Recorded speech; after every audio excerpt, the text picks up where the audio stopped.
বাবা দাদা জাতীয় গুরুজনেরা ঘরে ঢুকলে চেয়ার ছেড়ে দাঁড়াতে হয়, বুঝলে জামাই বাবা জীবন। কি করব বলো, চেয়ারটার এমনই মহিমা, একবার বসলে আমি আবার সহসা উঠে দাঁড়াতে পারি না।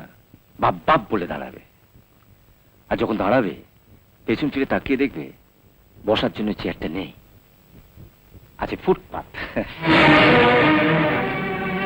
হ্যাঁ, যা বলতে এসেছিলাম, ফ্যাক্টরিতে কাজ করতে করতে হারান মিস্ত্রির হাতে চোট পেয়েছে, তো তার খরচা বাবদ তোমার কাছে একটা 1000 টাকার ভাউচার পাঠানো হয়েছিল, সেটা পাস করোনি কেন?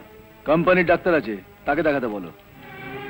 নইলে এই ব্যাপারে তুমি তোমার বাবাকে জিজ্ঞাসা করো। বাবা যদি ওই চেয়ারে বসে থাকতেন তাহলে বাবাকে জিজ্ঞেস করতাম। তুমি যখন ওই চেয়ারে বসে আছো, কোম্পানির পয়সা 555 খাচ্ছ, তখন জবাবটা তোমাকেই দিতে হবে। ঠিক আছে, কাল এসো, দেখছি। দেখছি বললে তো চলবে না, কাল এসে যেন দেখতে পায় তোমার ওই 555 এর পাশে হারান মিস্ত্রির টাকাটা যেন চাপা দেওয়া থাকে।